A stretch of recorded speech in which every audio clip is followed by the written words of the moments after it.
أعوذ بالله من الشيطان الرجيم. قال هل يسمعونكم إذ تدعون أو ينفعونكم أو يضرون قالوا بل وجدنا آباءنا كذلك يفعلون قال أفرأيتم ما كنتم تعبدون أنتم وآباؤكم الأقدمون فإنهم عدو لي إلا رب العالمين الذي خلقني فهو يهدين والذي هو يطعمني ويسقين وإذا مرضت فهو يشفين والذي يميتني ثم يحيين والذي أطمع أن يغفر لي خطيئتي يوم الدين رب هب لي حكما وألحقني بالصالحين واجعل لي لسان صدق في الآخرين واجعلني من ورثة جنة النعيم واغفر لأبي إنه كان من الضالين ولا تخزني يوم يبعثون يوم لا ينفع مال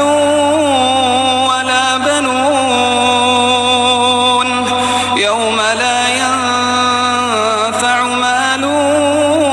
ولا بنون إلا من أتى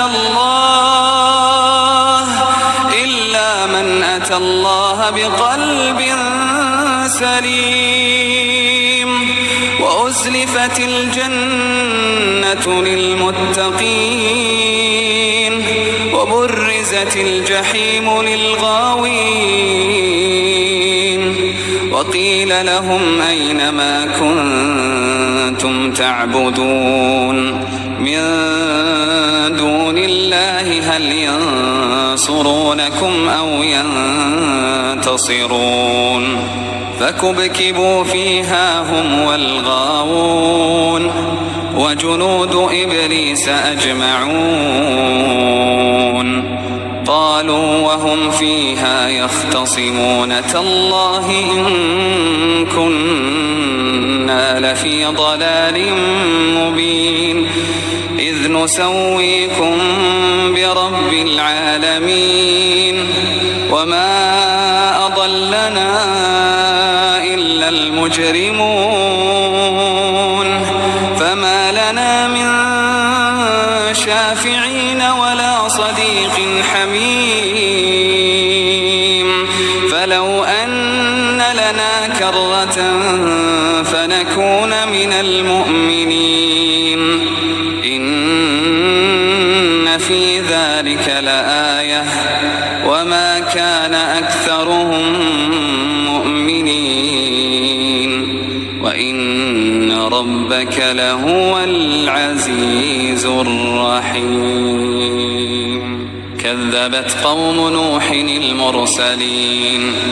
إذ قال لهم أخوهم نوح ألا تتقون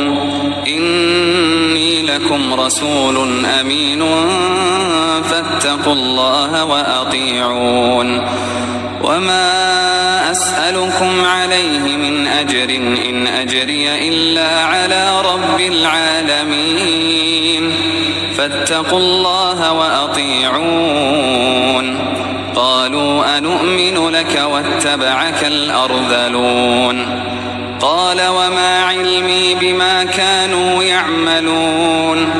إن حسابهم إلا على ربي لو تشعرون وما